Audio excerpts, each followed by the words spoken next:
This is disc number 7.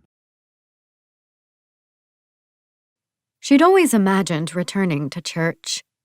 But as Melissa pushed open a door to a restroom, she'd never expected it to be like this. Melissa locked the door to the bathroom and quickly unfastened and slipped off her shoes, pulled her jeans off her waist, ran water over the knees. No matter how much soap she used, regardless of how briskly she rubbed paper towels against her jeans, Melissa couldn't remove Dr. Steve's and Eric's blood. The stain deepened. Melissa caught a glance of herself in the mirror and expected to see a haunted figure, lost and frightened. But what she saw surprised her. Determination. The surprise reminded her of how she'd felt when she saw Jake's photographs of her. Melissa always saw herself differently than others did. She knew she was attractive, but when Melissa looked at herself, she spent more time obsessing about what didn't work. And it tied into an overall feeling, somewhere deep inside her soul, that she simply wasn't good enough. Her mom had died disappointed. With Chris, she'd always been secondary to him and his family. Even with Jake, she was less important than his photography. But seeing herself now, the resolve, her own image gave her strength.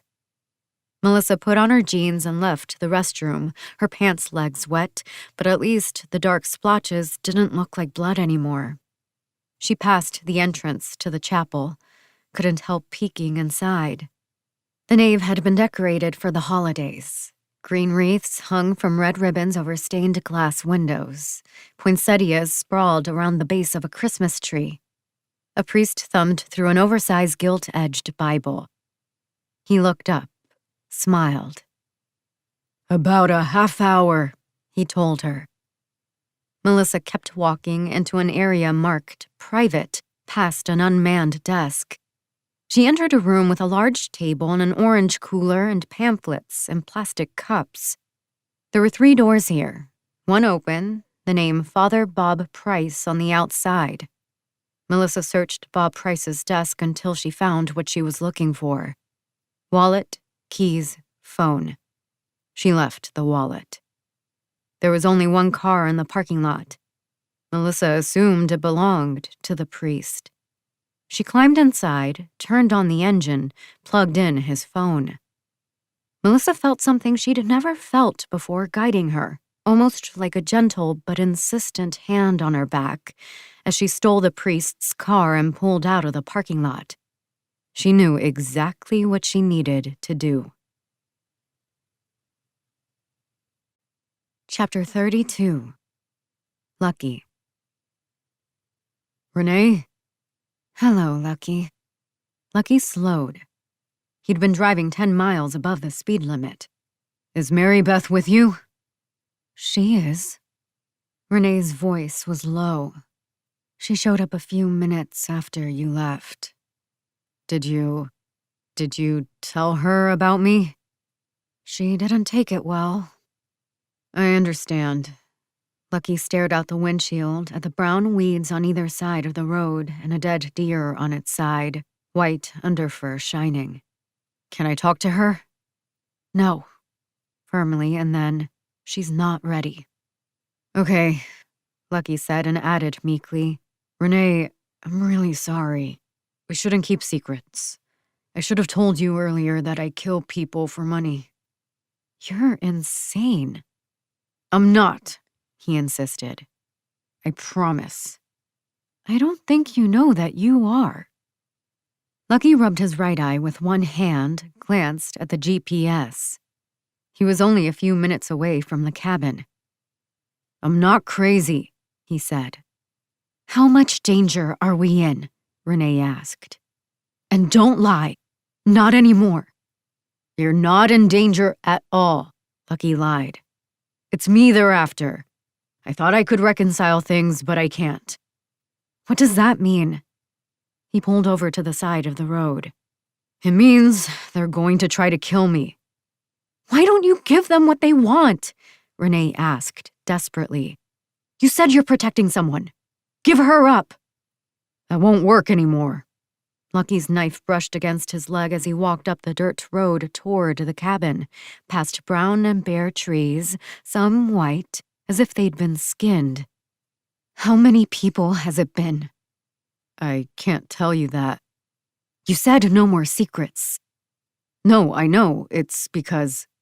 Lucky let the sentence wither away. He didn't know the number. There were the men in that village, and the 2 people he'd killed, although he hadn't been hired to do so. The pedophile who had been fired from Mary Beth's school, the man who'd attacked him after a light traffic accident.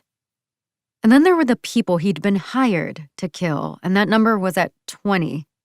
Or it had been, a long time ago when he'd still kept count. And now the military man with Marley, but he fell into the self-defense category. And it would be important, Lucky felt, to make sure that Renee knew the difference between the 2 categories. What about the couple the other night that he'd tied up and interrogated? Had he killed them? Lucky couldn't remember. He'd been so distracted by the possibility of Renee having an affair, and then Mary Beth's involvement with William McKenna, and then... Lucky? Renee's voice. He'd almost forgotten she was on the phone. I'm here. You understand, right? Renee asked, and Lucky had no idea what she was talking about. He hadn't even realized she was still speaking. I do, he agreed blindly. Really? Renee seemed surprised at that. You're going to let us go? Wait, what? Lucky saw the cabin through trees, the late dawn lighting it. Mary Beth's car wasn't out front. Renee, Lucky said, crouching. Did you and Mary Beth leave? Yes. A pause. She was finding defiance. I called the police. You did? What did you expect? What did the cops say? Lucky stared at the cabin through the trees, stood to get a better view. It looked quiet, but not lifeless. Lucky couldn't figure out why. Renee's voice faltered. The police didn't believe me. They said a lot of people have called claiming they work for the Winterses. Like when there's a serial killer and people call to confess it's them. Were there tire tracks in the cabin's dirt driveway? Lucky? Renee asked. Despite his name, Lucky had never had a specific moment where luck played a significant role in his life. Never a time when it seemed like fortune had slipped into his life and reshaped it. The winning lottery ticket, the chance meeting. Until now. Lucky accidentally dropped his phone and bent to pick it up. As he did, a knife sliced the air where his head had been and plunged into a tree. Lucky turned, phone in hand. Adriana Rusu stood behind him. At least he thought it was Adriana. Maybe she was Bianca. Lucky? Renee was asking. Lucky? He hung up. How did you know I was behind you? Adriana asked. Turns out it was just... Lucky didn't bother finishing the sentence because Adriana reached for the gun on her hip. He grabbed her around the waist and they fell together in a heap, the smaller, lighter woman underneath him. She cried out, still struggling to free the gun, but he pinned her arms at her side. We don't have to do this, he said. Adriana didn't respond, just kept struggling. Lucky pulled back a little, still trapping her arms, looked her in the face. Adriana, he said. I want out. They paused in their struggle, gazed at each other, their faces inches apart. This was the closest, Lucky realized, that he'd been to a different woman's face in years. He felt as if his eyes had been absorbed in hers, wounded and angry and scared. The emotions he saw revealed his own, the shared intimacy from their fight. And then Adriana headbutted him in the mouth. Lucky's hold relaxed. Adriana pushed him off and yanked her gun free from its holster. Lucky recovered in time to grab it. For as many people as Lucky had killed, he couldn't recall actually ever being in a fight. And this was one he could well lose. Adriana was strong, fast, skilled. and her sister was probably somewhere out here. Lucky felt the kind of dread a child feels when he's alone and dark is coming. It took all his strength, accompanied by a cry he hadn't expected, but he managed to pull the gun loose. It sailed somewhere into the bushes. "We don't need to do this," Lucky told her, dismayed that he was wheezing. He had a sudden sense of how he looked to this 20-something woman as she lightly bounced in front of him, her ponytail flapping to each shoulder, fists ready in front of her face. Older, out of shape, struggling to breathe. "You can walk away," he offered, hoping she'd accept. She kicked him in the stomach. The next thing he knew, Lucky was on his knees, trying to breathe in air. He looked up just in time for Adriana to knee him on one side of the head. He listed to the left, and she hit him with her other knee. Lucky shakily held up his hands in front of his chest to protect himself. It was like trying to put out a fire with a cup of water. Her boot hit him flush in the nose, and he fell, hard enough to hear the wet sound of the back of his head smacking the ground. Something exploded in his ribs. Twice. 2 quick kicks into his side that turned him over. Adriana's arm wrapped around his neck. She'd climbed on his back, Lucky blearily realized, as if he was a web and she the spider. Adriana's legs wrapped around his waist, her heels pressed into his thighs. That arm around his throat squeezed tighter. Air trickled in and then slowly stopped, like a memory he was forgetting. Lucky's elbows collapsed and he lay on the dirt, distantly aware he was dying. One hand reached up, searching for her face, a cheek to punch or an eye to poke, but her face was turned away, protected.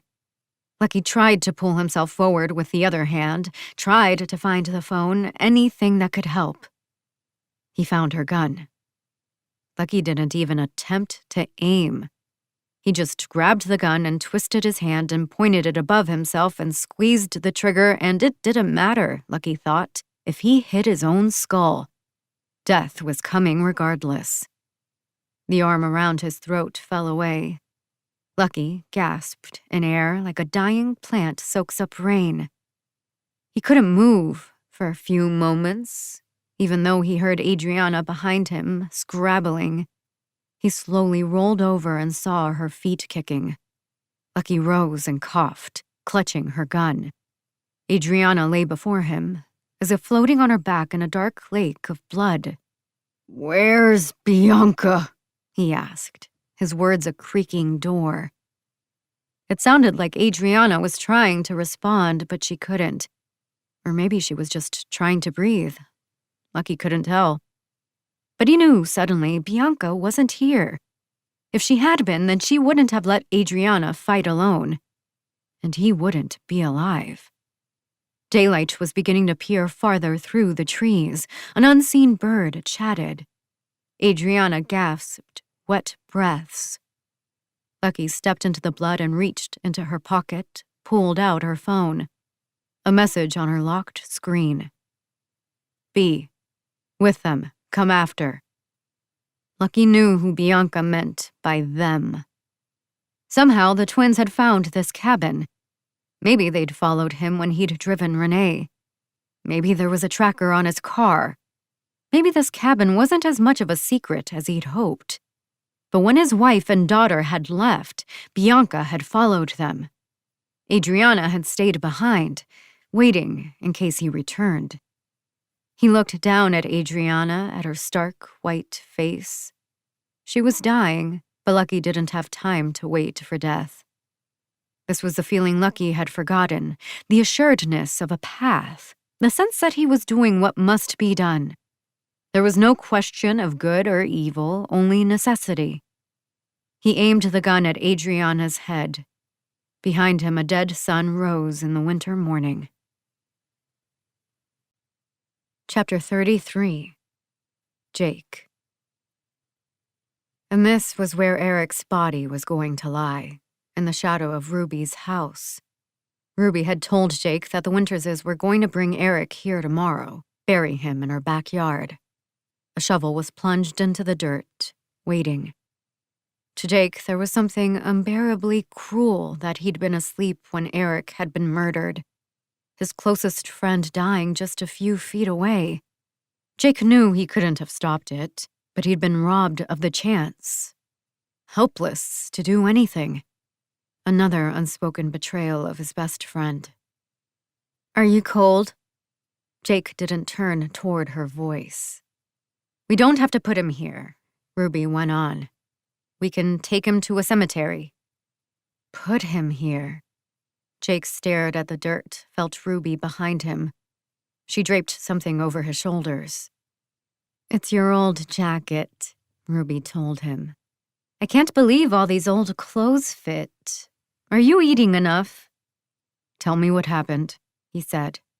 "Tell me what happened when Eric—" "No," Ruby replied firmly. "You don't want to know that. You don't want to see that whole picture. There's nothing there that will help you." The pain in his shoulder, which had been softened by painkillers, ached. "That doesn't feel honest." "I barely knew Eric or that girl, but I don't think either of them would want you to carry their wounds. Trust in healing. It comes from something greater than us. For he is the Lord who heals us." Jake jammed his hands into his jeans pockets. "When'd you get religious?" "When I stopped drinking. He guided me out. I followed a path lit by, so how come you never try to find me?" A beat passed. "You're blaming me," Ruby said, "because you're sad right now, and you feel abandoned. Remember, the Lord guides us." "What did you give up for me?" Ruby didn't answer. "I gave up my childhood for you," Jake said heatedly. "Those nights you left, I should have been sleeping in my bed, knowing you were there for me. All those times when I was in middle school or high school and had to take care of myself because you were too drunk. And then when I found out what you did to Eric's mom—" "I couldn't let her go to the police," Ruby interrupted him, but calmly. "She would have put all of us in danger. And whatever she confessed wouldn't have mattered, for the Winterses would have killed us all." Jake kept talking as if Ruby hadn't spoken. "And I kept it a secret from him, knowing you arranged that hit and run with the Winterses. I kept that to myself. And what would he have done? What choice did you have?" Jake didn't answer. "All of us would be dead," Ruby said decisively. "A foolish man's heart engages in folly. I did it to keep you alive, and I'd do so again." "Hi, Ruby," Melissa said. Jake watched Ruby tense, shock cross her face, her small eyes widening. Jake suddenly remembered how sharp the blue in Ruby's eyes was, how he'd once longed to capture it. He'd forgotten that, the impulse that initially led him to photography. Ruby turned toward Melissa. "You escaped." Melissa didn't respond, and Jake saw that change in her, the difference he'd noticed in her voice when she'd called him earlier that day, the way Melissa had walked toward him when he'd met her an hour ago down the road from the house, the strength in her shoulders and arms when he'd held her. How did you get here?" Ruby asked. "Who did you tell? Who drove you? Do the Winterses know?" "I drove myself," Melissa said. "Stole a car and a phone from a priest." "Wait, what?" Jake asked. "And I told Jake what you did." Ruby took a step back, bumped into the upright shovel. "She's deceiving you." "Don't lie, Ruby," Jake said tiredly. "Not anymore." "I didn't want Eric to die. I didn't know he was going to be there, just her." "Jesus," Melissa said. Ruby was acting like a frightened animal between Melissa and Jake, frantic for escape. "You told me you left the Winterses," Jake said. "You said after you told them about Eric's mom, you left them." "I did," Ruby exclaimed. "But I had to return. I had to bring the word. The world will be overcome with weeds and poison unless the scythe is told where to slice. I had to help them find the righteous path." "What are you even saying?" Melissa asked. Ruby looked wildly at her. "Before the Lord, the whore is confused." Melissa sighed. "I rid the world of its evil." "You're a monster," Jake told Ruby. He felt like he'd been asleep for almost his entire life, but now he'd been shaken awake. "I'm not. Everything I did was justified. Every time someone suffered, it was to save you." Ruby's voice lowered. She spoke faster. "I did what I had to. I committed sin, imperiled my soul, all for you. I'd do so again." "None of this was for me," Jake replied flatly. "I barely had a mother or a home. And I've had this sense for so long, this feeling like I wasn't worth anything.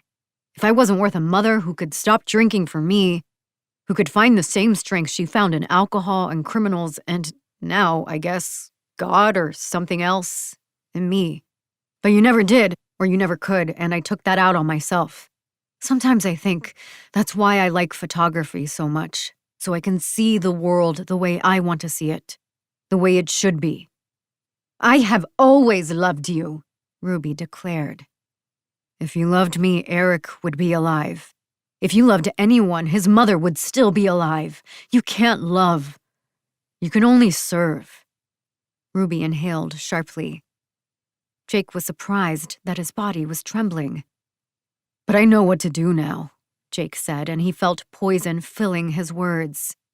"I'm going to make all of you pay. You and the Winterses. You're still part of them." "They'll kill you," Ruby replied darkly.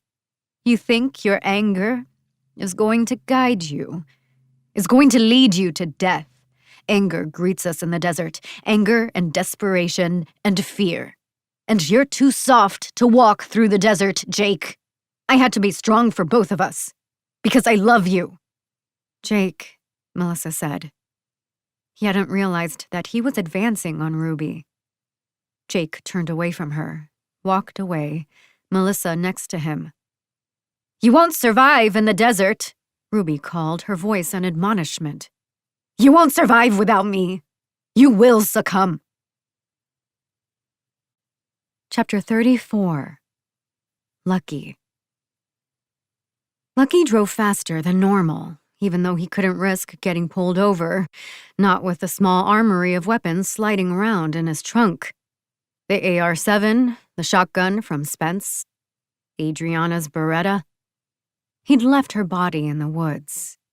There was no time to hide her from anyone who might walk by, no time to erase her existence, or his involvement. He called Renee again, let the phone ring until her voicemail came on. Lucky didn't even know where he was driving, had no idea where Renee and Mary Beth would run. But his mission was clear. He had to keep them safe. His life had been so complicated, but now it was simple, even exhilarating in the way sudden truths often are. This was how he was best, Lucky knew. Uncomplicated and assured. Duty-bound with a clear objective. He'd been lost in a fog, but the fog had lifted. A sign for the interstate was ahead. Lucky had a decision to make. He figured Renee had taken Mary Beth either to her family in Philadelphia or hidden somewhere else in Virginia. Maybe with friends. He chose Virginia, decided to drive to his house. There was no chance Renee and Mary Beth would return there, but someone from the Winterses might. Someone he could question. His phone buzzed.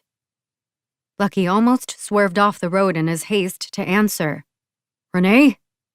This is Jake." "Jake?" Lucky had no idea who was calling, wondered if it was some sort of telemarketer. He glanced at his phone, didn't recognize the number. "With Ruby?" Jake added. "Ruby's son? I got your number from her phone. She told me you know who the vigilante is. Can you help me find him?" It took Lucky a moment to respond. "The vigilante is a her." "I need to find her," Jake went on. "I heard that you saw what happened in the basement. They killed Eric. They try to kill Melissa. The vigilante won't help you, Lucky said. That's what you want, right? Help? Yes. What did your mother say? We had a falling out. So Jake knew, Lucky realized. Ruby's son knew she'd turned on Melissa. And now he was striking out alone in that impetuous rebelliousness of youth. The kind that parents know their children will eventually experience, and they can only hope their children avoid the ramifications of their most reckless actions. Can you help me? Jake asked. I just need to know where the vigilante is. Lucky pondered it. On one hand, despite Ruby's betrayal and her continued employment with the Winterses, he didn't want to encourage her son further down this path. Jake was essentially telling Lucky that he wanted to play Russian roulette and asking where he could buy bullets. Then again, Lucky could hear the determination in Jake's voice. And not just determination, but anguish. Grief that needed to be sated, otherwise it would never be resolved. Lucky had heard this before, and he knew there was only one recourse, one conclusion to reach. Death. Better that the boy, Lucky thought, talk with the only person who could help. Maybe the only person who could convince him to abandon this plan. Lucky, here's what you need to know, Lucky began. After he hung up with Jake, Lucky bit his thumb knuckle, wondered how to keep his own family safe. At this point, there was nothing he could offer the Winterses in exchange for their lives. Marley and Adriana were dead. There was no trade the Winterses would find fair. But even if Lucky's family would never be safe here, there was a chance they could be safe somewhere else. Lucky didn't know where that would be, and he wasn't entirely sure about the mechanics of vanishing, but it was possible. It might mean a life of constantly being on guard, of assuming new identities, perhaps moving to some small remote town in Canada or Alaska, maybe an idyllic community where violence was a forgotten concept and the entire town agreed on everything and well-being for all. A living Christmas village. He was nearing his neighborhood when Lucky called Renee again. This time she answered. Renee, where are you? Are you okay? We're okay. Still with that monotone, as if the emotion had been wrung from her soul. Where are you and Mary Beth? We came back to the house. Lucky almost dropped the phone. The house? Our house? Why are you shouting? You went back to our house! Please stop shouting. Lucky was mashing the phone against his ear. He spoke low as he approached his neighborhood, grateful that he'd guessed correctly. Renee, listen to me. She was silent, and Lucky realized how he sounded, his voice low and dangerous, the kind of voice that trickles into nightmares. He took a breath. These are dangerous people looking for us. We can't go to the cops, but I can keep us safe. I promise you. I can keep us safe, but you have to listen to me. I didn't know where to go, Renee said. I thought about taking Mary Beth to stay with my family, but I didn't want to put them in danger. I couldn't go to any friends. I don't know where to go. Lucky should have anticipated this. He had tracked people running from the Winterses, and often they hid in their homes. In a sea of sharks, often people would rather hang onto wreckage rather than risk swimming to an unknown shore. Someone's outside, Renee said quietly, and Lucky suddenly felt like he was listening to someone other than his wife, a lifeless narrator, the resignation people find after fear. I keep seeing her through the window. I don't know if she's going to come in or if she's waiting for us to come out, but I keep seeing her in different places, like I'm imagining her. He'd never heard Renee like this before. Where's Mary Beth? Upstairs. If I give them me, they'll let her go.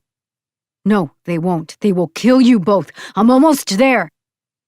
Lucky swerved onto the street parallel to his own, passing basketball hoops on driveways and trash containers on curbs. A neighbor walking a dog glanced curiously. Lucky screeched to a halt, hopped out of the car, grabbed Spence's shotgun from the trunk. "Okay, Renee," he said, speaking into his phone as he jogged, trying to keep his voice calm. "I'm here. I need you to open the door. Just a little. Don't show yourself. Just open the door halfway." "But she'll come in." "You have to trust me. Wait 1 minute and open the door just halfway, and do not show yourself." Between two houses and across the street from his own, Lucky set the shotgun down, held Adriana's phone close to his mouth, and, to avoid figuring out how to unlock her phone, whispered to Siri to text Bianca a short message. "Come in." Lucky felt someone watching him. Wasn't sure who it was. There were windows everywhere, windows above and behind him and across the street. Thousands of eyes were on him, examining Lucky, waiting for his next move. The front door opened. A figure emerged from a gap between houses, walked quickly, purposefully toward Lucky's home. He picked up the shotgun. Lucky felt his neighbors watching him as he strode behind Bianca, the shotgun pressed into his shoulder, as he aimed it at her narrow back. Chapter 35. Melissa. "You're not DoorDash." Melissa and Jake had walked into the center of the empty barn, but Melissa had known it wasn't empty. It looked empty. A tall, time-beaten structure, dirt floor, wooden walls with holes torn through. But Melissa could sense something else, like a song you're listening to with nothing but instruments, and you somehow know a vocalist is about to sing. The vigilante stood behind them, in the doorway they'd just walked through, wearing a canvas mask with 3 stripes down the front, gray jeans, black hoodie, boots, and gloves. She loosely held an extended baton in her right hand. "I wasn't sure you'd be here," Jake said. "I'm always here. Why are you here, Jake?" The way the vigilante said his name was disconcerting to Melissa, but Jake didn't seem to notice. "Because it was Ruby," he told her. "She's the one who got Eric killed and almost Melissa." The vigilante cocked her head. "Who's Ruby?" My mom." "And Melissa?" Melissa raised her hand. "And Eric?" The vigilante looked back and forth at Jake and Melissa. "Oh, wait, was he the guy with the guy next to the dock? Okay, I'm all caught up. Wait, your mom set up your girlfriend? Amigo. I thought my family had issues." "She's not my family." "Sure she is. Family is always family." Melissa noticed Jake shaking, even if it was almost imperceptible. He had told her he was physically recovering, but she'd driven here while he sat in the passenger seat, his hand occasionally pressed to the bandage, hunched over and grimacing as a priest's car lurched over dirt roads. "I can't let them walk away," Jake said. "Even her." "So what do you want?" the vigilante asked. "To kill your own mom? That's weird, Jake. And I promise you, it isn't going to fix a thing." Melissa noticed discolored dark patches on the mask, like the bloodstains on her jeans. She had never suspected that the vigilante was a real person, much less a woman. Chris had told her the rumors after his uncle's murder. Victor Winters, a larger-than-life figure, nearly a revered myth. Maybe a demigod, the way Chris and the other men described him. Happy to kill when necessary, so powerful and relentless that death itself feared coming to his door. In some ways, the notion of a secret masked vigilante taking down Victor had made sense. A rumor, the only thing capable of ending a rumor, the idea inciting dread and worry. But those were just stories. Everyone knew it was just a rival gang, a secretive police task force, maybe the government. But now the vigilante was real, and something about that terrified Melissa.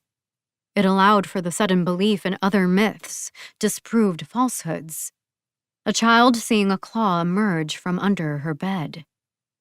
"What I want is," Jake started. The vigilante abruptly turned and left. It happened so suddenly that Jake and Melissa were taken aback, glanced at each other in surprise. "I don't think we should be here," Melissa told him. "There's something wrong." Jake didn't reply. He just walked after the vigilante toward the front door. The response was rude, but Melissa accepted it. She could almost feel Jake's pain and anguish reverberating, a rushing wave that needed somewhere to crash. Or was she just making allowances for another man in her life to pursue evil? She followed Jake outside and around to the back of the barn, to a field of dirt and weeds. The vigilante was peering into a large white plastic bucket placed against the building. Others were lined up next to it. A shovel lay in front of them. "What do you use this place for?" Jake asked. The vigilante ignored him. "If you're going to stay, grab a bucket." "Why?" Melissa asked. The vigilante was fastening down a lid. "It's a long story, but I've buried a bunch of the Winters' men out here in shallow graves, and now I need to dig them up and burn their bodies." "What?" Melissa asked. "Gotta burn up some bad guys," the vigilante said. "Too many people know about this place. Give me a hand?" "I'm not," Melissa said, and she and Jake glanced at each other. She was relieved that he seemed as startled as she was. "I'm not going to dig up and set fire to dead people." But Jake followed the vigilante, and Melissa followed him, out to the field as the vigilante carried the sealed bucket in one hand, a shovel in the other. She stopped at a small pile of 3 stones. Jake saw other piles scattered around the field. "The guy buried here is missing a nose," the vigilante said. "Don't ask." Her shovel plunged into the dirt. "You're not well," Jake said faintly. The vigilante ignored him. "Good thing the dirt isn't packed. It's a lot easier to move than I thought." This isn't what people do," he went on, still speaking softly. "It's what people did, are doing, and will always do." "How can you—" The vigilante stopped digging, rested for a moment. "Do you know who these men were? Do you know what trafficking is?"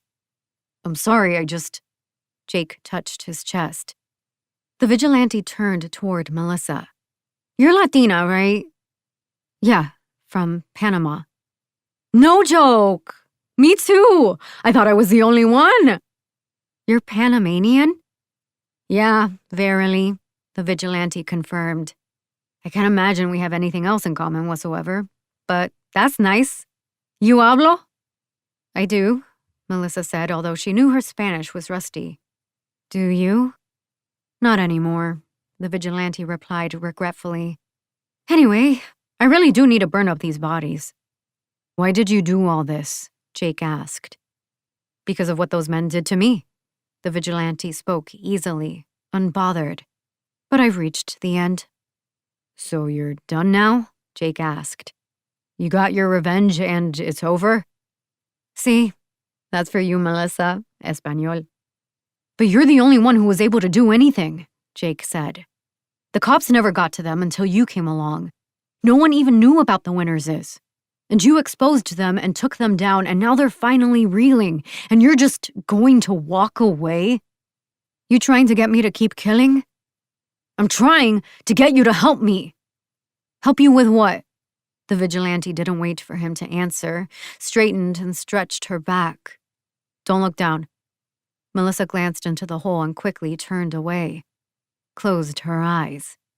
She heard the vigilante unfasten the plastic lid of the bucket, smelled the sharp scent of gasoline, liquid splashing down, 3 scrapes of a match before it lit, heat the way it both pulls and repels.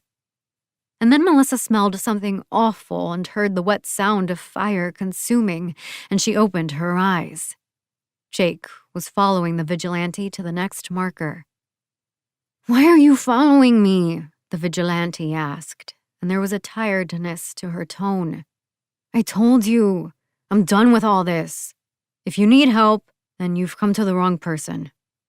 You can't let evil men walk away, Jake argued.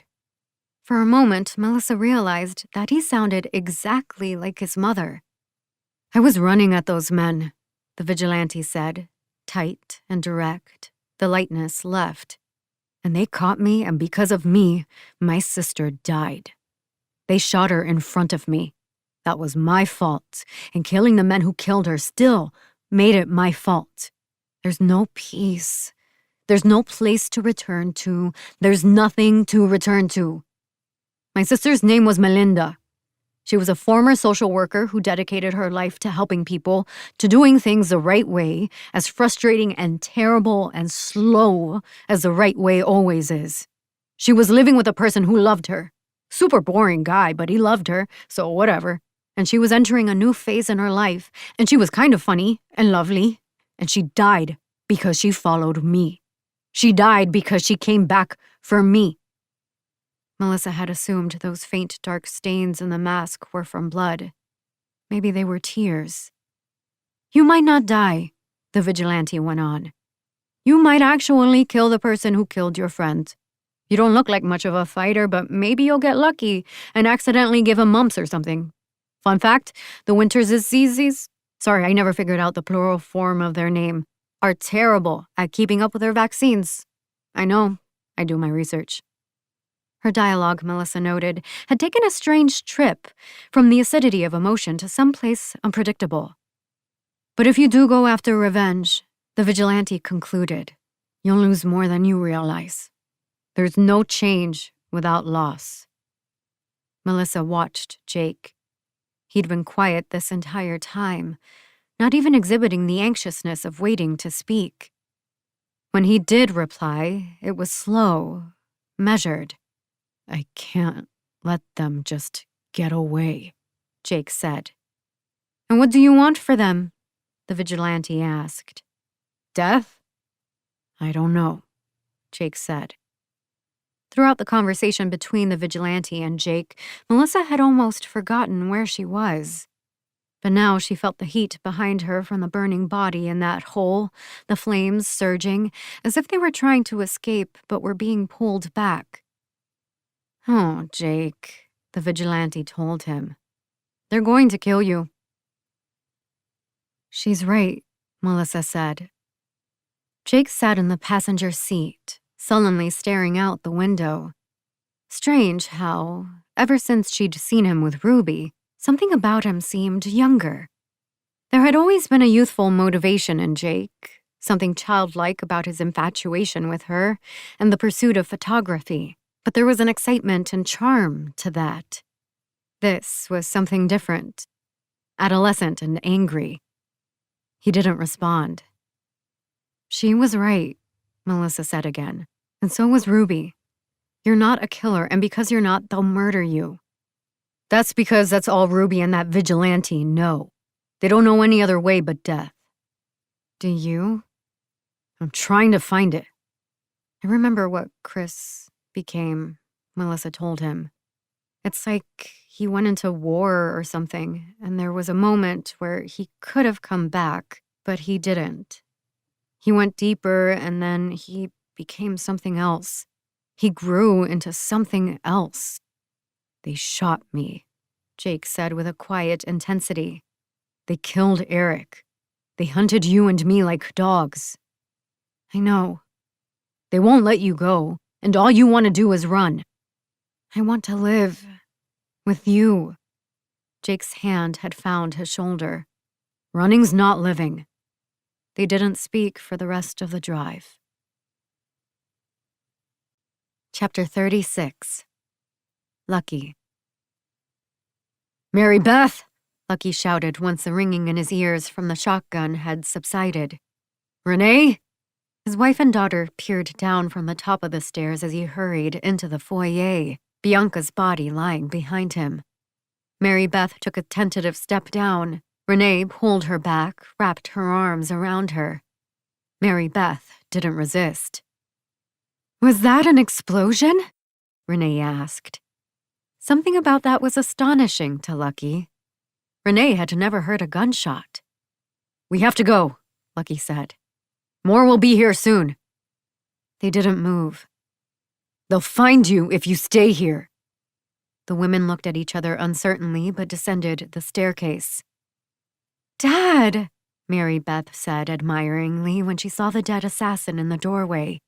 You're like Rambo. Lucky blinked. Mary Beth was screaming and trying to run back up the stairs, and Renee was holding her.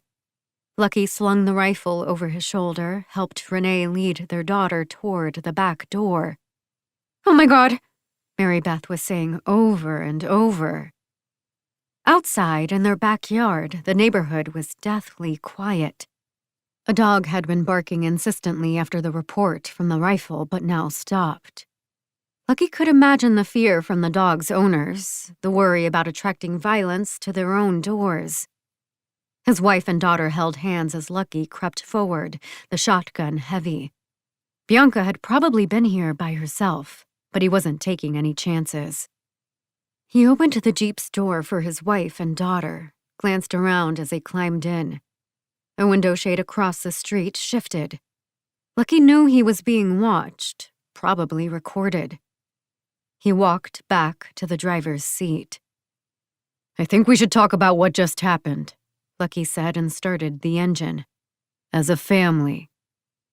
Mary Beth had been crying silently, and now it was as if she had decided to stop holding back the sound. She cried loudly and helplessly. He glanced into the rearview mirror and met Renee's eyes. She stared back at him. There was a calmness in Renee that Lucky found surprising. He marveled at his wife's strength, Renee's resilience, despite everything she knew being upended, the murdered woman in the entryway of a home, her chest blown out of her body. It would have been fine for her to have a complete collapse. Lucky had seen it happen to others. Instead, Renee was detached, rubbing their daughter's shoulder, softly saying words he couldn't quite hear. Where are we going? Mary Beth asked. What are we going to do? Well, Lucky said. He didn't see any cars trailing them, didn't even hear police sirens, although after the shotgun's blast, he assumed most of his neighbors had called 911. I have a few ideas. I think it's best that the two of you hide somewhere, and then— Did you really shoot that woman? Mary Beth asked. It was a curious question to Lucky. It meant that she was resistant to the truth. Mary Beth still hoped there was an answer she hadn't yet realized. I had to, Lucky said.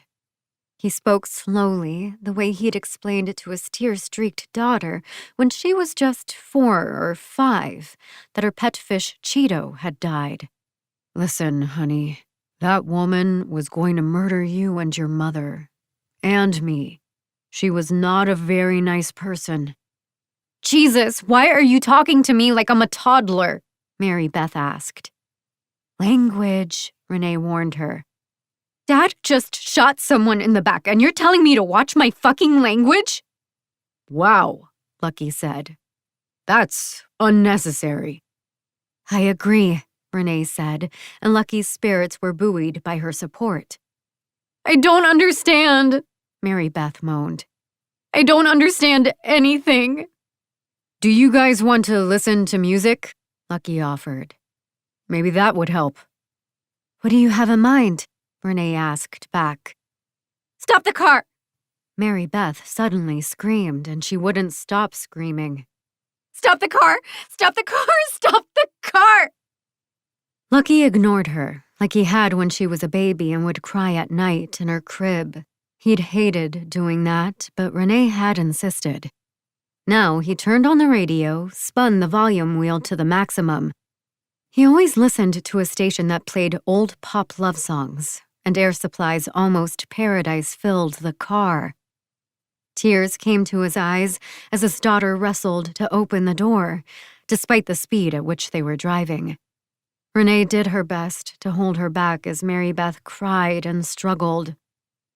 It's going to be okay, Renee was saying as Air Supply's monotonous drums reverberated as the duet soared. "Mommy and Daddy will take care of you." Lucky glanced approvingly at his wife in the rearview mirror, but he couldn't shake the feeling that something seemed off. This was so close to what he'd wanted. Complete exposure followed by vulnerability and then acceptance. Renee understood everything, and he was certain Mary Beth would come around, but Lucky felt like seeing them through the rearview mirror was giving him a distorted view. He watched Renee wrap her arms around their daughter's body to stop her from lunging to the door, Mary Beth's expression contorted and her hair wild. "Honey," Lucky advised his wife, "you should wrap your legs around her waist." Neither of the women heard him as they struggled. A shrieking warning from his car's sensory system. Lucky looked forward and saw the back of a semi looming in front of them. He slammed on the brakes, and his Jeep swerved into the next lane, almost colliding with the rear of the semi. Another car's horn beeped, and its tires screeched as it narrowly missed them. Lucky fought to regain control, steadied the vehicle. "Everyone okay?" he asked. Renee had been thrown on top of Mary Beth. She sat up, and Mary Beth did the same, shakily. Renee seemed fine, but Mary Beth had a bloody nose. She touched the blood and looked at her finger. "Honey, your father asked if you're okay," Renee said. Their daughter nodded. Didn't say anything else. The near accident seemed to have mollified everyone. Mary Beth looked out the window, quietly crying. Renee opened her handbag and gave her a Kleenex. Mary Beth took it without a word, held it to her nose. Renee sat with her hands in her lap, her breathing slowing after the exertion. Another horn. Lucky realized again that he was focused on his family rather than the road. "Drive carefully, honey," Renee told him. He felt her hand on his shoulder, her warm, steady hand. This is the end of disc number 7. Please insert disc number 8. This is disc number 8. Chapter 37. Jake. Jake rang the doorbell of the house where Melissa had lived with Chris, listened to the metallic chime. A man opened the door. Squints for eyes, pock-marked cheeks. "I'm here to see Chris," Jake said. The man regarded Jake. "I'm Jake Smith, and we know who you are." The door opened farther, revealing another man.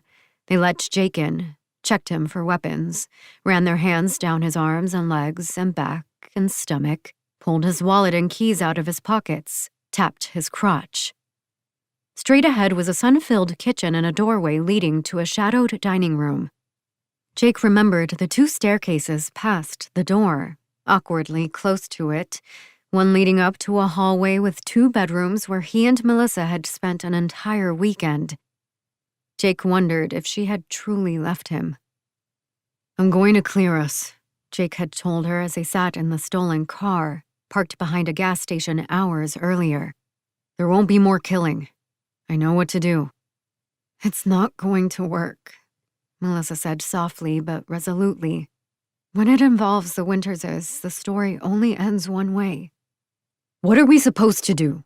Jake asked, anger flowing into his words. "They're going to keep looking for you, and who knows what Ruby's planning. We can't hide forever." "I'd rather hide than kill." There was an insanity to this, something unreal, as if Jake was living in a slightly altered existence. Eric gone, Ruby zealous, the vigilante real, Melissa leaving him after he'd just found her. These were events and decisions that belonged within the realm of dreams, a world you pondered after waking, relieved you'd escaped. Perhaps he was still anesthetized on that table in Dr. Steve's basement. He touched Melissa's wrist. She held his hand, ran her thumb over his, examining it sadly. No, this was real. I'll find you after, Jake said. Melissa turned her face away when he embraced her. I don't think I'll be here when you get back. The men led Jake downstairs. A pair of circular poker tables were in the basement, with a rectangular table between them, like a pair of glasses. 6 men sat at each round table. A doorway opened to a hall on the far side of the room. A television hung in a corner showed some boxing match, the volume low and indiscernible. 2 disinterested, naked women sat on stools placed on top of the rectangular table, their legs uncrossed. Jake saw bruises on the women, purple circles on their stomachs and thighs and backs. Well, he heard Chris say, look at that. The 3 men at Chris's table held playing cards, and they set the cards face down on green felt. Colorful poker chips were piled before each of them. The men at the other table kept playing. The women leaned toward each other, whispered. I didn't expect you to show up here, Chris said. Then again, no matter what deal we made with your mom, I knew I was still going to kill you someday. One of the men raised his arm at Jake, made the gun motion with his fingers. There was a faint odor in the air, the musky smell men got when they've been outdoors for too long. Jake wondered if he'd made a mistake, stepped too far over the line. He wanted to rush back up the stairs but forced himself to stay. I have something to tell you, Jake said, but I don't want to talk here. One time, when I was a kid, Chris said, I found this wasp in my backyard. The wasp had a broken wing and it'd fly a few feet in the air and then fall back down to the ground. So I caught it and trapped it in this shoebox. No idea why, just stupid stuff kids do. I put it in there with a spider I'd found earlier. Back then, I always collected bugs. No one but Chris spoke. I forgot about the shoebox until a couple of days later. Went back on the porch and saw it. I opened it up, and I remember I'd forgotten what I'd put inside there, but I still haven't forgotten what I saw. Jake's shoulder throbbed. The wasp and the spider were both dead, Chris went on, and they'd eaten parts of each other. There were loose dead legs in there, and their bodies were torn apart. I think part of the wasp's head was in the spider's mouth. One of the men swore loudly and slammed down his cards, and all the other men at his table laughed. He swore again, reached out for one of the women. She climbed down off her stool and bent. The angry man smacked her. She fell to her knees, stunned for a moment. The man sat back in his chair. The woman touched her cheek, gazed at her fingers. After a few moments, she climbed back on her stool. Jake's throat burned, a complaint or cry aching to emerge. But this was a world in which he had no footing, a different language than the one he spoke. You come here, Chris said, gesturing at Jake, and you see yourself as a wasp and me as a spider, you with the broken little wing. Everyone laughed, except for the sullen one who'd had the outburst. And the women. You think you and I are going to be trapped together, maybe kill each other, Chris said. But that's not what's happening. Melissa's the spider. Jake started to speak. Chris raised a hand. Jake stayed silent. Melissa and I almost killed each other. I took your mom's offer because I figured that out. I left that box. But you and Melissa, you two are going to stay inside it. And when someone looks inside, they're going to see that you're both dead. That's not what's happening, Jake said. That's because you don't know you're already trapped. Jake felt unsteady suddenly, almost dizzy, as if he was about to lose his balance. Like I said, he told Chris, I have something to tell you, but I don't want to talk here. More of the men turned toward him. The 2 women watched him. Chris glanced down at his cards, grimaced. He tossed them to the middle of the table and rose. A man rose with him. Chris pointed at Jake. Look at him. Chris is good." The man sat back down. Jake followed Chris across the room toward the small hallway at the other end.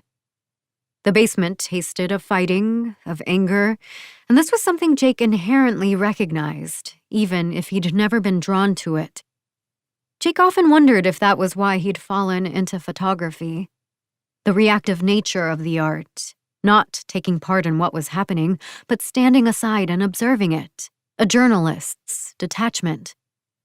But then he'd met Melissa and realized detachment was impossible.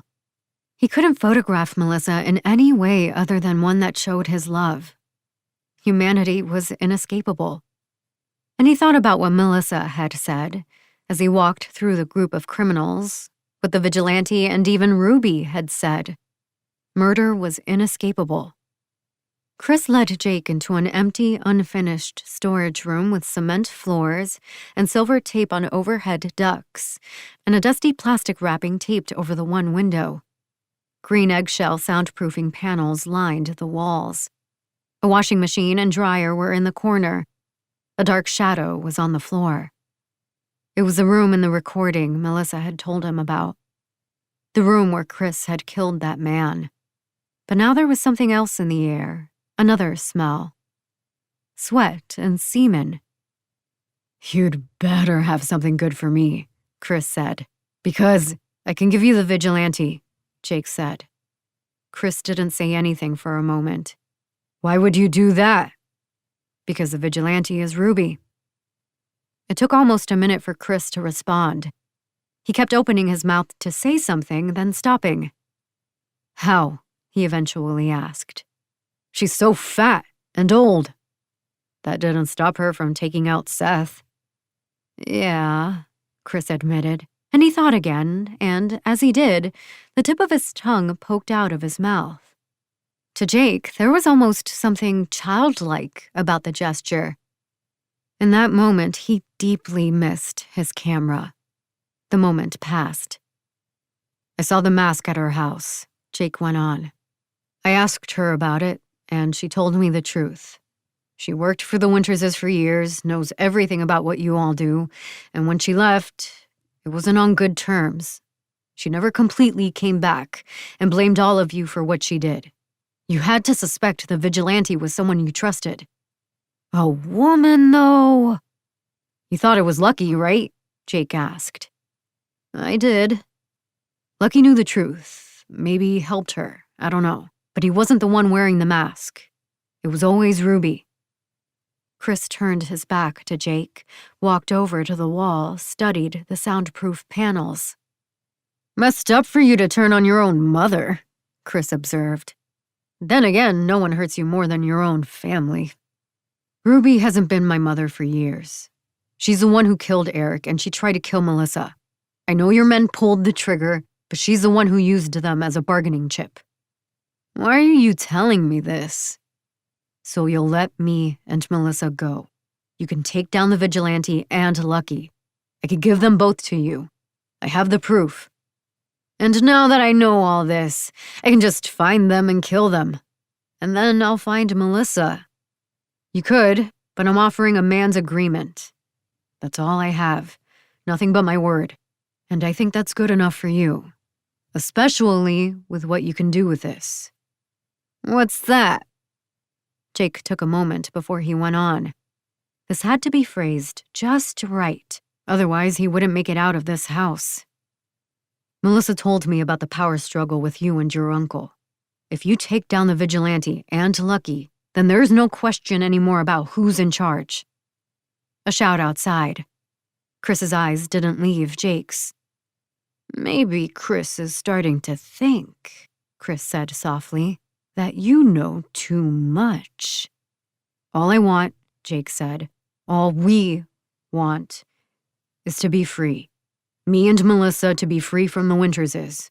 We'll leave the area and you'll never hear from us again." Chris kept staring at him. "Tell me where to find Ruby," he said. Chapter 38. Lucky. "Are me and Mom ever going to be safe?" "Soon," Lucky said.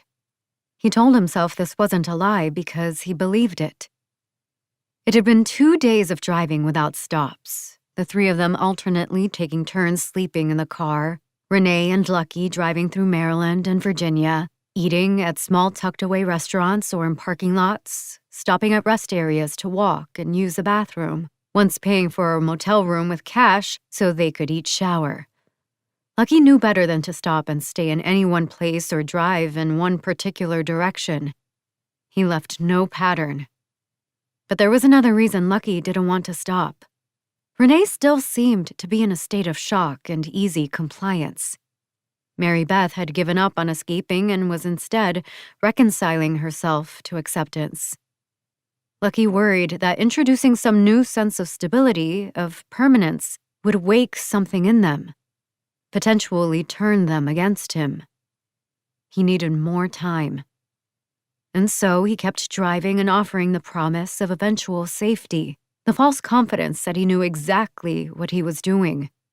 They'd given themselves to him, he understood, in a way Renee never had, and Mary Beth hadn't since she was a small child. Lucky savored it.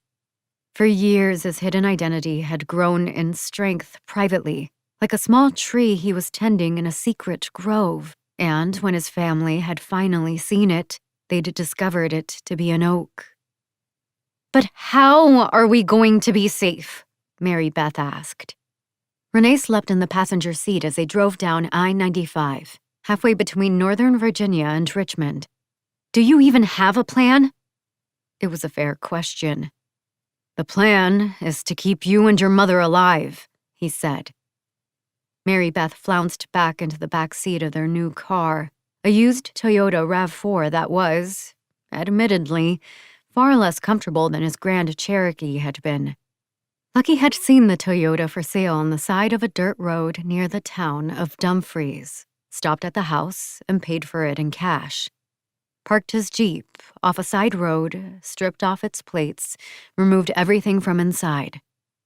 He hadn't been surprised that his picture was missing from the media, the story of what had happened in his neighborhood unreported.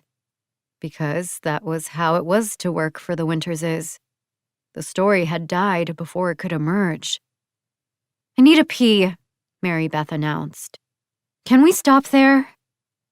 Lucky glanced into the rearview mirror, didn't see anything suspicious, although it would have been hard to tell in the constant stream of cars on I-95. He took the exit to the rest area Mary Beth had indicated. Pulled to a stop as Renee stirred awake. "Are we home?" Renee asked sleepily. "I'll be back," Mary Beth said.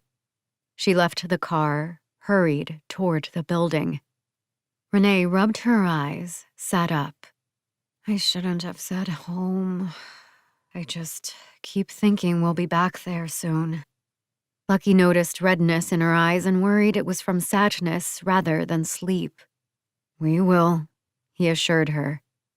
"The first thing I'm going to do is take a long shower," Renee went on, "and then fall asleep in my own bed, and then call the cops on William. It's nice to have goals." Lucky chuckled appreciatively, although the idea of returning home left him feeling uneasy. "Is there some place where we can stop for a few days?" Renee asked.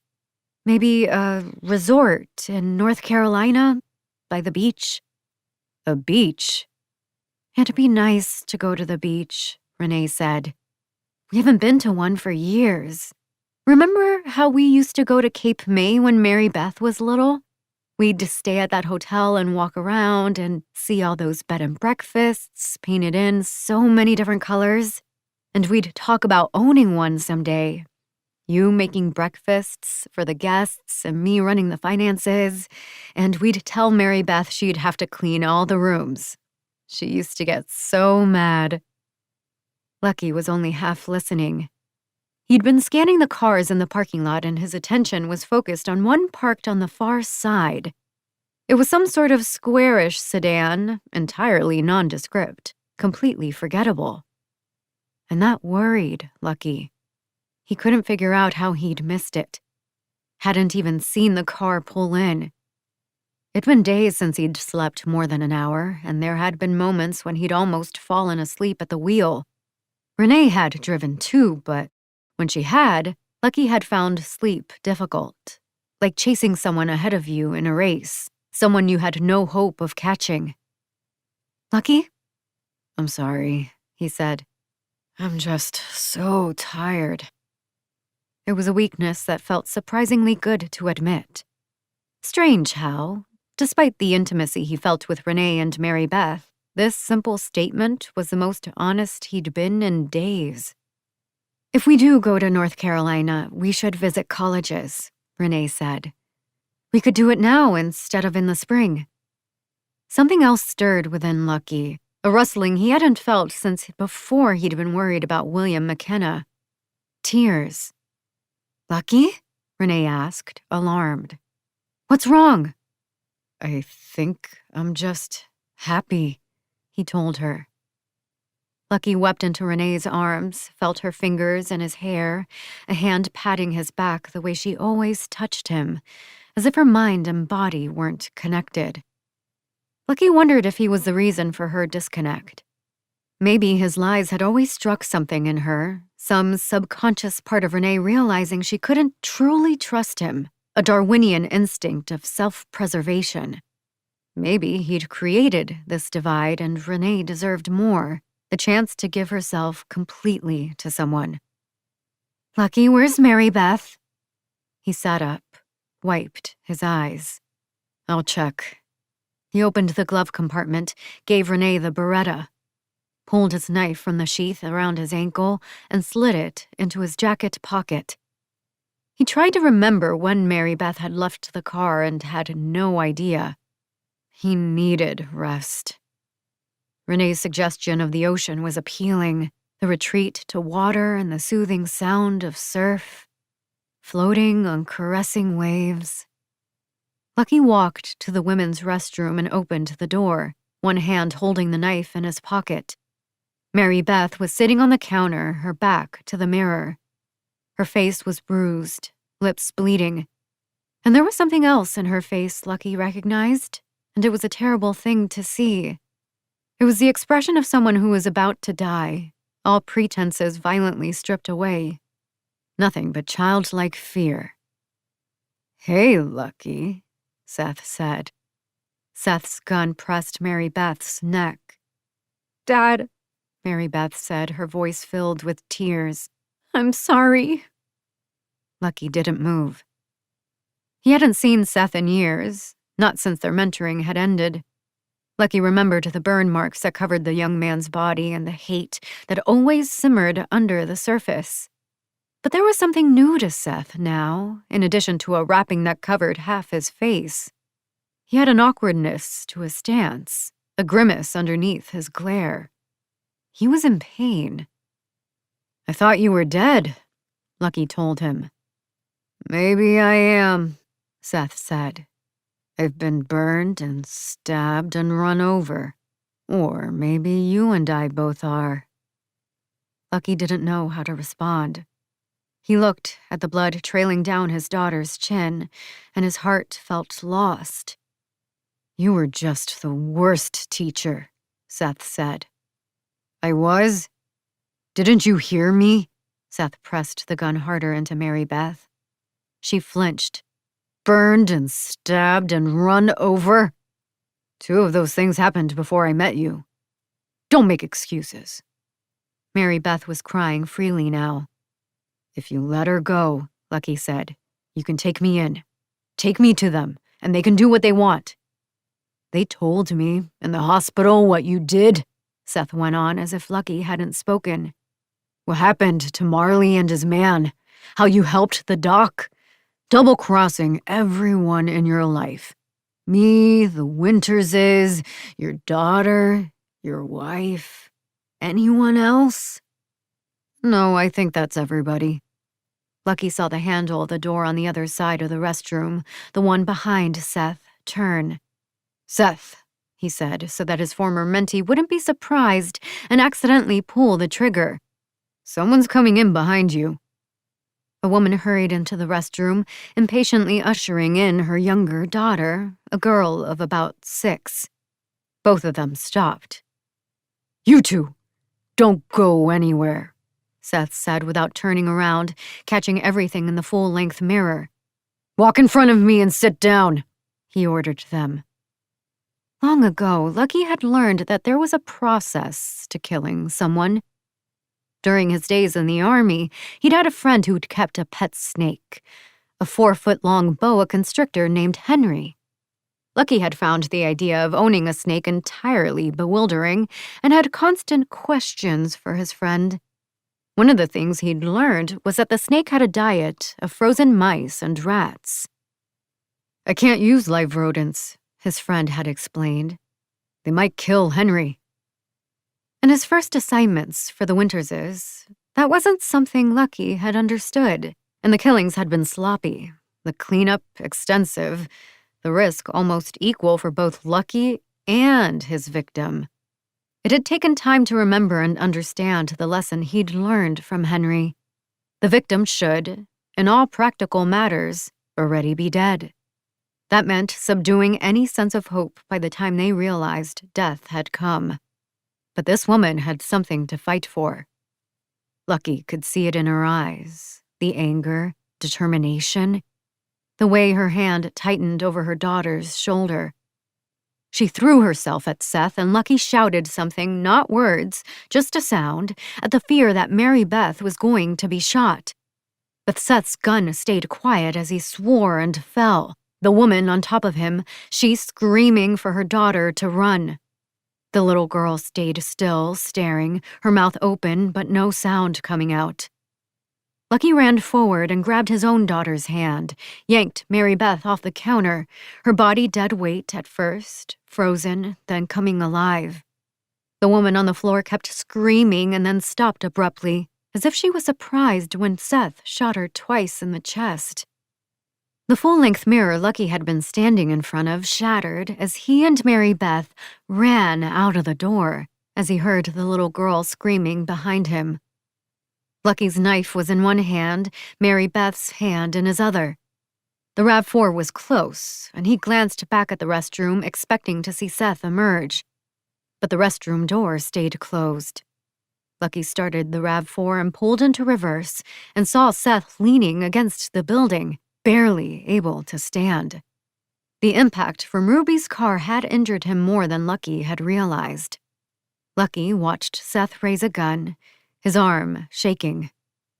But Lucky sped out of the lot before Seth could fire. Renee and Mary Beth were shouting as he pulled onto I-95 and into gridlock. "What happened?" Renee was asking. Mary Beth was making a hoarse, shrieking sound. Lucky smelled the sour acidity of vomit. He took the Beretta from Renee's shaking hand and stuffed it in his pocket, next to the knife. "We're going to the beach," Lucky said. He looked around but didn't see Seth or the nondescript sedan. Instead, Lucky studied the drivers and passengers and families around him, bored and resigned, and Lucky felt a sudden ache to belong. These people with their quiet lives and successes and tragedies and families and neighbors. This lovely moment, this pause of life when he was sitting in the car with his wife and daughter, all part of the same inexorable march forward, souls driven to the horizon. If only, he thought, Renee and Mary Beth would stop screaming. "We're going to be okay," Lucky told them, and he turned and tried to wipe the blood off his daughter's chin. She reared back, eyes wide. "Everything's fine." But something had broken in both Renee and Mary Beth. Whatever control he'd held, whatever trust they'd given, was gone. Someone was tugging his arm. Lucky hadn't realized his door had been yanked open or that Seth's face was next to his. "We're going to the beach!" Lucky shouted, and he pushed Seth in the chest. Seth cried out and stumbled back, his gun falling to the ground. The people in the cars around him were opening their windows and staring, phones recording. Lucky stepped out of the car and tried to pull the Beretta from his pocket. Even with the younger man's injuries, Lucky knew he might not be able to take Seth without a weapon. Lucky couldn't free his Beretta before Seth tackled him. They fell against some other car, and Lucky's lower back felt like it had caved in as a rearview mirror dug into him, Seth grunting like an animal. Lucky finally pulled his gun loose, and he and Seth fought for it, both their hands over it, and one of them shot twice, and the window behind Lucky broke and someone screamed. Lucky hoped it wasn't Renee or Mary Beth. Anyone else but them. A wave of worry filled him, and he drove Seth backward, both men falling to the ground. Lucky placed his knee on Seth's chest, and Seth's face turned in agony. Broken ribs, Lucky guessed, and there was pleasure at Seth's pain, a sadistic glee Lucky had never felt before. He watched his protege's face contort, the helplessness in his eyes, the way his hand stopped fighting and let go of the Beretta. Lucky tossed his gun away. He wanted to use his hands. He pummeled Seth's face, kept smashing until, finally, Lucky's fists were pounding into the hard pavement. Lucky rose and staggered back in the direction of the RAV4, but it was gone. He looked around, his legs rubbery, and realized that cars on the interstate had pulled off the road in an effort to get away. Traffic was flying past now, people staring at him and Seth's body. Lucky held up one hand to stop the cars rushing toward him and stumbled to the side of the road, toward the trees lining it. He didn't know where Renee and Mary Beth had gone, but he was happy they had escaped. They were free of him, free of the blood dripping down his fingers, leaving a trail on the pavement. He kept his other hand up as he walked dumbly toward the side, into the cars screaming past. Renee and Mary Beth had gone to the beach.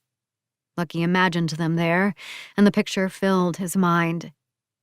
The sun, a child's yellow ball in the sky. Birds soaring.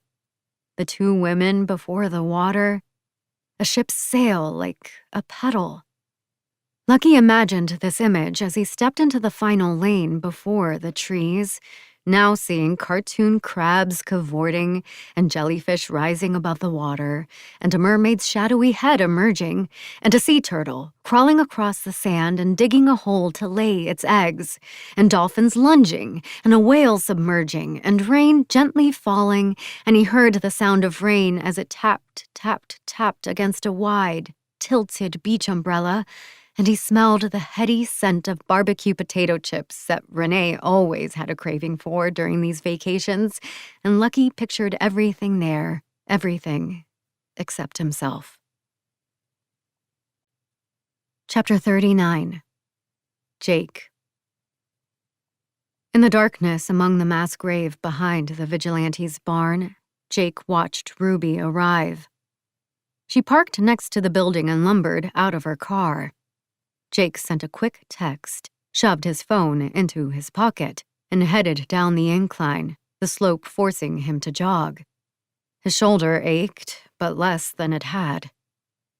Ruby stood inside the barn, her hands jammed into a hoodie. "I wasn't sure you wanted to see me again," she said. "Just this one last time." They walked toward each other, stopped a few feet apart. "We'll never be finished, Jake," Ruby told him. "What's that mean?" "Children spend their whole lives trying to understand their parents," she said. "Loving, blaming, forgiving, hating. And that's different than everyone else. Almost every other person you know is going to be like a single note you hear in a song. The parents are a whole song that children hear in parts their entire lives. I turn my ear to the scripture with an instrument I solve its riddles." "You rehearse all this?" "Maybe." "You killed Eric." Ruby slumped, and now she averted her eyes from Jake's hostile glare. She said something he didn't hear. Jake asked her to repeat herself. "The Lord only allows so much control," she said, "over the choices we make." The front door to the barn opened, and Chris Winters walked inside. He walked purposefully, striding toward Jake and Ruby. He had a gun in one hand, brushed his hair out of his eyes with the other. And there was that sudden longing again in Jake for his camera, the feeling so sharp he nearly reached to where the camera always hung on his chest. But his camera wasn't with him. Jake didn't know where it was. "Lucky here?" Chris asked. Ruby stepped in front of Jake, placing her body between him and Chris. "What are you doing?" she asked. Chris ignored her. "I scouted the barn, didn't see him." "Jake." Ruby turned toward her son. "Why's he here?" "For you." Ruby looked back and forth between the two men, and now Jake was the one to glance away. "We made a deal," she told Chris. "That was before I knew who you really were," Chris said. "I don't understand," Ruby said. "What did I do?" "The real question," Chris replied, "is when did it start?" "I don't understand," Ruby said again, and her voice was higher. Jake refused to meet her eyes. "Jake," Ruby said simply, quietly, "what did you do?" His wound felt like it had reopened, blood running down his arm and side. "I told him who you are," Jake said. "Who you really are. The vigilante." A zip tie landed at Jake's feet. "Tie her up," Chris said. "She's walking out of here. I don't want to carry your mom's fat ass to the car." Jake picked up the tie. He'd never seen one before, heavy plastic, stiff loops like mouse ears. He grabbed Ruby's hands, pulled them toward him, placed the loops around her hands, pulled the loops until the plastic pressed into her wrists. She watched him. He looked down, eyes averted. Jake desperately wanted to say something, to offer whatever assurance he could, but he forced himself to remember Eric. Her hands trembled as he tightened the loops. "Why?" Ruby asked quietly. Chris's hand on her shoulder before Jake could respond. He still held the gun in his other hand. And that gun rose as a new voice came from the front door, the person Jake had texted when Ruby first arrived at the barn. "Interesting," Frank said. Chris froze. Unlike Chris and Ruby, Frank hadn't come alone. 3 men walked in behind him. "What's happening?" Chris asked Jake. "Oh, Jake," the vigilante had said, the last time Jake had been in this barn. "They're going to kill you." "Maybe," Jake replied. "I know I'm not strong enough to beat any of them, but they can kill each other. And all you have to do is walk away." "Walk away?" "Retire, like you want. Leave this world behind. Let yourself forget all this and become that other person you keep talking about. Just give me the mask." "You're going to become a vigilante?" "No," Jake said. "Someone else is." "Like I said on the phone," Jake told Frank. "It's him." He pointed at Chris. A moment of silence. Chris swore and raised his weapon. But one of Frank's men grabbed Chris from behind, forced his arms down. The gun clattered to the floor. "Melissa told me the truth," Jake said. "She'd known early on it was Chris. Why do you think he needed her killed after she left him?" Frank rubbed his chin. "After Victor died," Jake continued, hoping Frank believed him, "Chris told Melissa he wanted to undercut you, show you weren't effective. And no one knows the Winters is better. He hurt them to hurt you, to get your job." Chris shouting now, denials and threats, but it was like Jake barely heard him, dull noise in the background. "We found the stuff where you said it was," Frank said. "All we want," Jake had told Chris in the basement of the townhouse, "is to be free. Me and Melissa to be free from the Winterses. We'll leave the area, and you'll never hear from us again." Chris kept staring at him. "Tell me where to find Ruby," he said. "There's a barn in Manassas. That's where Ruby's buried the bodies and where she hides out. She'll be there in 2 days.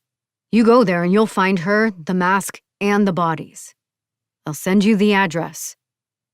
Chris let Jake out of the soundproof room, walked him back to the poker tables and the men and the naked women, and someone sighed and stood and escorted Jake upstairs and outside. Jake waited for the door to lock, then reached behind the hedges lining the house, grabbed the mask and baton he'd hidden earlier, stuffed them into his pants, knocked on the door. "Any chance," Jake asked with a sheepish smile, "I could use the bathroom?" Upstairs in Chris's bedroom, Jake hurriedly hid the vigilante's mask deep in the dresser, lifted the mattress and slipped the baton inside. Then he left. Chris was on the ground struggling as one of Frank's men held him down, trying to shout muffled threats through a large palm covering his mouth. "You could have hidden those yourself," Frank said. "You went to the house. This doesn't mean anything." Jake had known that the evidence wasn't much, that his plan was largely based on accusation. But he'd hoped Frank took that on faith, enough faith to act against the person who coveted his position. The man holding Chris down yelped and drew his hand back from Chris's face. "He bit me!" the man exclaimed. "Of course he planted it on me!" Chris yelled. "Melissa told me where to look," Jake insisted. "Because she probably put them there herself." Frank looked at Jake, and Jake couldn't read what was in his eyes. "You can't trust a woman," Frank said eventually, and he turned toward the man guarding Chris. "Let him up." Chris shook himself free, glared at Jake. "I'm going to kill you," Chris told Jake. "Tonight." "What about Lucky?" Jake asked desperately. "What if he was working with—" "Lucky's gone," Frank said. "And his family didn't know a thing about what he did. Even if they do now, they're too scared to ever speak up." "I can prove Chris is lying," Jake told Frank. "I can prove it. He killed your men and buried the bodies out back." "No," Ruby said. Everyone turned toward her. "You're calling your own kid a liar?" Frank asked. "I don't owe Jake a thing anymore," Ruby said. The world seemed like it was slipping away from Jake. He looked at the gallows against the far wall. "But he's not the one lying," she finished. "Jake's right. Chris is the vigilante." "What?" Chris exclaimed. "How do you know that?" Frank asked. "Because I helped him," Ruby said. Chris cursed and lunged at Ruby. She raised her bound hands, pushed Chris to the side. He sprawled past her, landed hard on the floor. "What do you mean you helped him?" Frank asked. "No one knows the Winterses better than the two of us," Ruby said. "And no one had more reasons to take you down. I told him to attack and he attacked. Jake found it all out. He's telling you the truth, just not the whole truth." "Mom?" Jake asked unsteadily. "She's lying!" Chris shouted. Frank studied Ruby. The two of them regarded each other for a long moment. Finally, Frank nodded, looked down at Chris. "You're too dumb to have done this on your own." "I'm not." "Just take Jake outside first," Ruby said. "Please. For him. If he sees this, he'll never forgive himself." She knelt, using her bound hands for balance. One of the men took Jake by the arm, started walking him to the door. Frank pulled out his gun. "Mom!" Jake asked, and you could suddenly see everything that was about to happen, and he fought wildly to return. But he was dragged to the door. "We're family," Chris was saying as Frank's gun pressed into the back of his head. "You're Chris's—" And then there was a gunshot. Ruby watched Jake serenely, her eyes wet. Jake had a thought, a flash of hope as they opened the door to the barn. A chance the vigilante would be waiting, under a new mask and holding a new baton, rushing in to help. There was nothing but the night. No one was coming to save them. Jake fought and looked back just before they closed the door. He saw Ruby's lips moving, but he couldn't understand what she was saying. It sounded like she was telling him to cut his hair. Chapter 40. Melissa. It was near night when Melissa found Jake, sitting on a bench a mile away from the same gas station where she'd left him. He was hunched over and small. She sat next to him and gave him a plastic shopping bag. Jake looked inside, took out his camera, held it uncertainly in his lap. It took him a while to speak, but when he did, he told her everything. Melissa listened and watched his face, although he didn't look at her. It was as if he couldn't bring himself to, a sinner unable to raise his eyes. Jake talked about his mother, about how she'd always returned those nights when he was a child, about how, a couple of times, she stayed in with him, and they played games together, and she laughed with him, and once, how she couldn't help herself and leaned over and kissed his nose.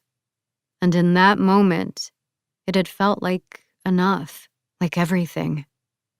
He asked Melissa if she remembered his mother's blue eyes, the blue that was like no other blue in the world, and she told him she did. Epilogue. 4 years later. Melissa watched the woman step out of the Arizona heat and into the air-conditioned gallery. The woman wore a blue, beautiful sundress, a pair of large sunglasses she took off, and a floppy hat she left on. She stopped by the door, letting herself adjust to the air conditioning and the change in light. Melissa always liked watching people enter the gallery, the way they slowed as if wading into deep water. And she was always interested in what pieces struck their attention first. On the occasions that Arizona Sun Gallery had a sculpture, that's always where people immediately went. Something about sculpture had a certain quality of allure.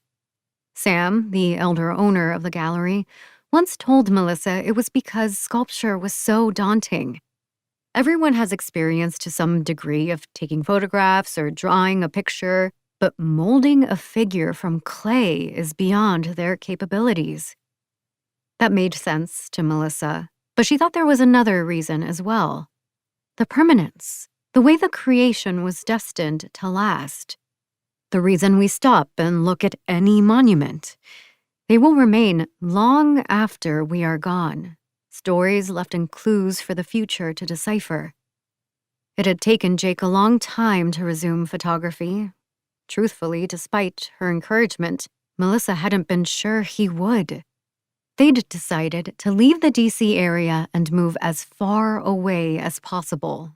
Almost as if blindfolded, they'd tossed a dart at a map and picked southern Arizona, a small, quiet town named Bisbee, dominated by hills and dirt. Melissa had wondered if the move disrupted Jake too much, if the change had come too soon after the deaths of Ruby and Eric.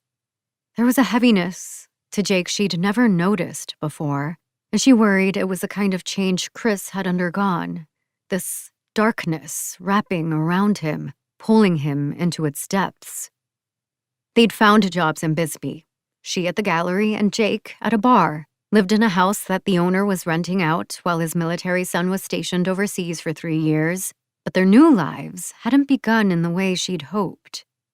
They were both wounded, forever tense, near panicked when they heard a sound outside the house at night. Bisbee nights, compared to DC, were pitch black. And Jake seemed lost, destitute, even after his great sadness had finally started to ebb away. Melissa worried that the person he'd been was gone. The woman who had entered the gallery walked over to her, and Melissa caught a slight whiff of an intoxicating eucalyptus-scented lotion the other woman had applied. They gazed at a photo detailing the mountain ranges of nearby Tucson, the way the mountains encroached upon the city. No, the way the city encroached upon the mountains. It had been taken just before evening, and there were stars looming in the purple sky. This photograph was called Sunset Eyes. "Do you know his work?" Melissa asked the woman. "A little," the woman replied. "I saw one of his photos in a collection of the year's best nature photography." "He's done well for himself," Melissa said. "My name's Melissa Cruz. I'm the assistant manager of this gallery and Jake's girlfriend. And I also manage his career." "Do you really?" "And a few other artists. No one you would have heard of. They're new, just starting out." The woman looked around. "Is Jake Smith here?" "He can't handle hearing people discuss his work," Melissa smiled. "We're working on that." "I get it. So, what brings you by? I haven't seen you around town." "I'm just driving through," the woman replied without looking away from the picture. She didn't give more of an answer than that, and Melissa didn't press. The two women moved to another photograph. This image showed rising gray rock outcroppings among mountains of sparse green trees. The evening sun was visible, fat and sinking into a Y-shaped gap in the mountains, like an egg about to be broken along the edge of a glass. Melissa remembered the day she'd come home and found Jake peering into the back of his camera, looking at this photo. "I'm not ready to take pictures of people," he'd said. "I know. But it turns out that I'm not ready to stop taking pictures." "Those are rock hoodoos," Melissa explained to the woman. "At the Chiricahua Monument. Some people call them Earth Pyramids. They have roots in Native American mythology. Some say they're lucky, others that they're spirits of evil men." The woman looked closely at this photograph. "What do you think they are?" Melissa asked. "Yeah, verily," the woman said. "I just think they're some pretty rocks." Sometimes Melissa and Jake fought, and they'd never fought before. It helped that she knew why he suddenly grew so angry, understood that he'd gone through so much pain that his anguish needed an outlet. Jake understood so much, but deeper emotions still escaped him. It had taken him a while to realize he'd always be sad about Ruby and Derek, and Melissa could tell he didn't yet understand that she would always love him. But it was a wonderful thing to see him slowly realize it. The last photo the two women looked at was called Ruby, and it showed blue-black water wrapped around a large red stone.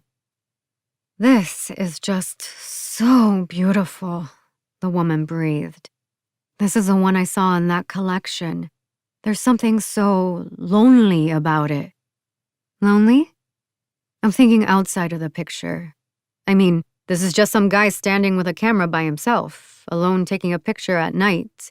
It's a photo about missing something." Melissa didn't reply. "Is that wrong?" the woman asked. "It's whatever you need it to be. What do you think it is?" As a rule, Melissa never discussed what she personally found so captivating about Jake's work, but she made an exception this time. "I think it's the moment before violence." The woman looked sharply at her. "What do you mean?" "All of his photos," Melissa said, "are right before the sun or moon comes out, before the whole complexion of the world changes. I think that's what makes it sad. Jake's capturing the moment before that happens." "I hadn't thought of that." "People ask me all the time why his photos are popular," Melissa said. "Some people say they're beautiful, some say they're sad, some say they're scary. But they're just human, too human, trying to return to the moment before something is forever gone." The end. We hope you have enjoyed our presentation of When She Left by E.A. Aymar, performed by Janine Granda. Performance copyright 2023 by Brilliance Publishing, Inc. All rights reserved. For further information concerning this program or other Brilliance audio titles, please visit our website at www.brilliancepublishing.com. No part of this recording may be played for an audience or reproduced in any form. It may not be streamed, downloaded, broadcast, or copied without written permission. Address all inquiries to Brilliance Audio, P.O. Box 887, Grand Haven, Michigan 49417.